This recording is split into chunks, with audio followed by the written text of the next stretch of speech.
ഞാൻ സ്കൂളിൽ പഠിക്കുന്ന കാലത്ത് 5ാം ക്ലാസ്സിൽ വെച്ചാണ് ഒരു പേര് കേൾക്കുന്നത്, വൈക്കം മുഹമ്മദ് ബഷീർ എന്ന പേര്.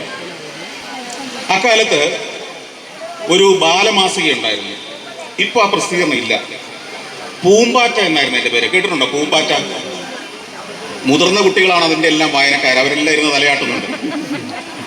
ഈ പൂമ്പാറ്റ കൃത്യമായിട്ട് വീട്ടിൽ വരുമായിരുന്നു. എൻ്റെ പിതാവ് എല്ലാ മാസവും, അന്ന് മാസത്തിൽ ഒരു തവണയായിരുന്നു ആദ്യം ഉണ്ടായിരുന്നത്, പിന്നീട് എനിക്ക് വന്ന് മാസത്തിൽ 2 തവണയാക്കി ഈ പൂമ്പാറ്റ വാങ്ങിക്കൊണ്ടുവന്ന് ഞങ്ങൾക്ക് തരും.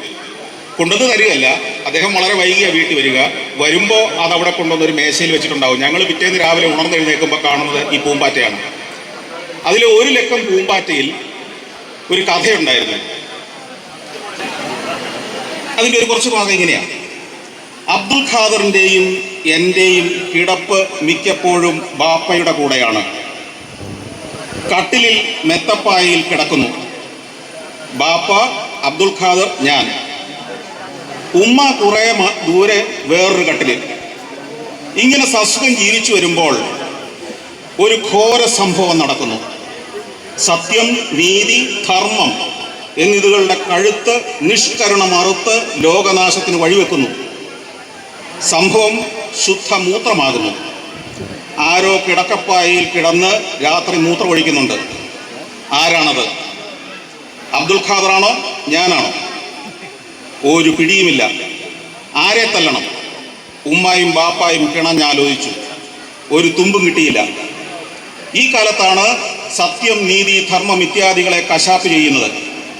ആ ക്രൂരകൃത്യം നടക്കുന്നത് ഒരു സന്ധ്യയ്ക്കാണ്. സൂര്യൻ അസ്തമിക്കാറായിട്ടില്ല. ഞങ്ങളുടെ വീടിൻ്റെ പടിഞ്ഞാറ് വശത്തുള്ള പടിയുടെ അടുത്ത് നിൽക്കുന്ന തൈത്തെങ്ങിൻ്റെ ഉച്ചിയിൽ നിന്ന് സൂര്യൻ എല്ലാം കാണുന്നുണ്ട്. സൂര്യൻ തന്നെ എല്ലാത്തിനും സാക്ഷി. ഞാൻ കുറ്റവാളിയായി തീർന്നിരിക്കുന്നു. ലോകമെന്നെ കശ്മലനാക്കുന്ന പ്രഥമ സംഭവം. ഞങ്ങളുടെ മുറ്റത്തുള്ള വെള്ളമണൽ അത് പളപളാ മിന്നുന്നു. അതിലാണ് ജഡ്ജികളായ യോഗ്യന്മാരിയ്ക്കുന്നത്. എല്ലാവരും ഉണ്ട്. ബാപ്പയും ബാപ്പയുടെ ഇഷ്ടക്കാരും, മാധവൻ നായർ, കൃഷ്ണൻ, ഔസേപ്പ് മാപ്പിള, ശങ്കരൻകുട്ടി, ആനക്കാരൻ, പിന്നെ ബാപ്പയുടെ പുന്നാര അളിയനും. എൻ്റെ മാമയും വലിയ വഴക്കാളിയും ഭയങ്കര ഒച്ചക്കാരനും ഒത്ത ഫയൽമാനുമായ പാലശ്ശേരി മുഹമ്മദ്, മാമയുടെ മടിയിൽ ചട്ടുകാലനും ചെല്ലപ്പിള്ളയുമായ അബ്ദുൽ ഖാദർ പ്രശോഭിക്കുന്നു. യോഗ്യന്മാരെല്ലാം നല്ല പാലൊഴിച്ച് കുറുകൻ ചായ കുടിച്ചിട്ട് ഉശിരൻ ജാപ്പാണും പുകയിലയും ചേർത്ത് മുറുക്കി രസിച്ചിരിക്കുകയാണ്. മാമ കുടിച്ചിട്ട് കൊടുത്ത ബാക്കി ചായ അബ്ദുൽ ഖാദർ കുടിക്കുന്നു. ആ സദസ്സിലേക്ക് ബാപ്പ എന്നെ വിളിച്ചു. എന്തിനാണെന്ന് അറിഞ്ഞുകൂടാ. ഞാൻ ചെന്നു. ബാപ്പ എന്നെ പിടിച്ചടുത്ത് നിർത്തി. എന്നിട്ട് എൻ്റെ മുണ്ട് പിടിച്ച് ഉരിഞ്ഞ് പൂർണ്ണ നഗ്നനാക്കി ലോകത്തിൻ്റെ മുമ്പിൽ നിർത്തി. എൻ്റെ അരയിൽ വെള്ളിയരഞ്ഞാണമുണ്ട്. അതിൽ വെള്ളി ഏലസുകൾ എല്ലാം ക്ലാവ് പിടിച്ച് കറുത്ത മാതിരി. ബാപ്പ ലോകത്തോട്ടായിട്ട് പറഞ്ഞു, കണ്ടോ, എല്ലാം കറുത്ത് ക്ലാവ് പിടിച്ചു പോയി. തന്നെയുമല്ല, സത്യം, നീതി, ധർമ്മം എന്നിവകളുടെ കഴുത്ത് പിടിച്ച് ഞെരിച്ചുകൊണ്ട് ബാപ്പ പറഞ്ഞു, ഇവൻ രാത്രി പായയിൽ കിടന്ന് മുള്ളുന്നുണ്ട്.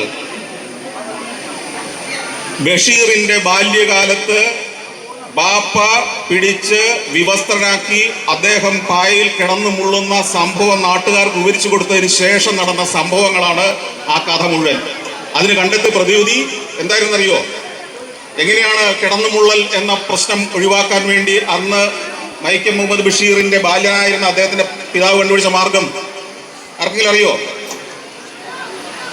അറിയണമെങ്കിൽ ഇനി സ്കൂളിൽ ചെന്ന് കഴിഞ്ഞ് സ്കൂളിലെ ലൈബ്രറിയിൽ ആനപ്പൂട എന്ന ഒരു പുസ്തകമുണ്ട്. അതെടുത്ത് വായിക്കുമോ? ഗംഭീര സംഭവമാണ്. ഞെട്ടിത്തെരിച്ചു പോകുന്ന സംഭവങ്ങളാണ് പിന്നെ നടക്കുന്നത്. അതിൻ്റെ ഒരു ക്ലൂ പറഞ്ഞു തരാം പിള്ളേർക്ക്. അവർ കണ്ടെത്തിയ മാർഗം എന്താണെന്നറിയോ? ഒരു വമ്പൻ കൊമ്പനാനയെ മുറ്റത്ത് കൊണ്ടു നിർത്തണം. എന്നിട്ട് ഈ കൊമ്പനാനയുടെ കാലിനിടയ്ക്കൂടെ ബഷീർ നടന്നു പോകണം. നടന്ന് അപ്പുറം ചെന്ന് കഴിഞ്ഞാൽ പിന്നെ ജീവിതത്തിൽ ഒരിക്കലും എന്ത് സംഭവിക്കില്ല? പറ. കിടന്നുമുള്ളില്ല. അതിനുവേണ്ടി ഇദ്ദേഹത്തെ നടത്തുകയാണ് ഇതിനിടയ്ക്കൂടെ. മൂപ്പർക്ക് പേടിയാണ്, കടക്കാൻ പറ്റുന്നില്ല. കാലിൻ്റെ ഇപ്പുറത്തൊന്ന് നിൽക്കുകയാണ്. ഇദ്ദേഹത്തെ പ്രലോഭിപ്പിക്കാൻ വേണ്ടി അവസാനം എന്ത് ചെയ്യുന്നറിയോ? ആനയുടെ കാലിൻ്റെ അപ്പുറത്തെ സൈഡിൽ ഒരു നല്ല പഴുത്ത പഴക്കുല ഇങ്ങനെ കാണിച്ചുകൊണ്ട് വന്നു. നീ ഇപ്പൊ കടന്നു വന്നില്ലെങ്കിൽ നിന്റെ അനിയൻ അബ്ദുൽ ഖാദർ ഇത് മുഴുവൻ തിന്നു തീർക്കും, പെട്ടെന്ന് പോന്നോളാൻ പറഞ്ഞു. അങ്ങനെ ബഷീർ രണ്ടും കൽപ്പിച്ച് ആനയുടെ കാലിനിടയ്ക്കൂടെ അപ്പുറം കടന്നു. അതോടെ ഈ കിടന്ന് മുള്ളുക എന്ന പ്രശ്നം അവസാനിച്ചു. ഇങ്ങനെ ഈ കഥ വായിച്ചിട്ട് ഞാനും എൻ്റെ സഹോദരിമാരും ഒക്കെ അത്ഭുതത്തോടെ 3-4 തവണ വായിച്ചു, പൊട്ടിച്ചിരിച്ചു. ഇങ്ങനൊരു കഥ അതുവരെ പൂമ്പാറ്റ വന്നിട്ടില്ല. അത് എഴുതിയതാരാണെന്ന് നോക്കി, വൈക്കം മുഹമ്മദ് ബഷീർ. ഞാൻ വിചാരിച്ചു ഇങ്ങനൊരു കഥ, ഈ കിടന്നു മുള്ളിയ കഥ, ഈ ബാല്യത്തിലെ കഥ പറയണമെങ്കിൽ ഏകദേശം എൻ്റെയൊക്കെ പ്രായമുള്ള ഒരു മനുഷ്യനായിരിക്കും ഈ വൈക്കം മുഹമ്മദ് ബഷീർ. ഞാൻ അങ്ങനെ തന്നെ കുറേ കാലം ധരിച്ചു. ഒടുവിൽ പിന്നീട് ആ കാലഘട്ടത്തിൽ ലൈബ്രറികൾ ഞങ്ങളുടെ സ്കൂളിലെ ലൈബ്രറി, അവിടെ നിന്ന് എല്ലാ കുട്ടികൾക്കും ആഴ്ചയിൽ ഓരോ പുസ്തകം വീതം തന്നുവിടാൻ തുടങ്ങി. അങ്ങനെ പുസ്തകങ്ങൾ തന്നുവിടുമ്പോൾ അക്കാലത്ത് DC ബുക്സ് പ്രസിദ്ധീകരിച്ചിരുന്ന ബഷീറിൻ്റെ കൃതികളുടെ എല്ലാം പിന്നിൽ ബഷീറിൻ്റെ ഒരു മുഖത്തിൻ്റെ ഒരു ക്ലോസപ്പ് ഫോട്ടോ ഉണ്ടായിരുന്നു, ബ്ലാക്ക് ആൻഡ് വൈറ്റിൽ. അത് കണ്ടതോടെ ഞാൻ തകർന്നുപോയി. ഇതെൻ്റെ പ്രായമല്ല, എൻ്റെ പിതാവിൻ്റെ പ്രായമല്ല, എൻ്റെ മുത്തച്ഛൻ്റെ പ്രായമുള്ള ഒരു മനുഷ്യനാണ് ഇങ്ങനെ ഒരു കഥ എഴുതിയെന്നുള്ളത് എന്നെ അത്ഭുതപ്പെടുത്തി കളഞ്ഞു. അവിടുന്ന് തുടങ്ങിയതാണ് ബഷീറിൻ്റെ പിന്നാലെയുള്ള എൻ്റെ നടത്തം.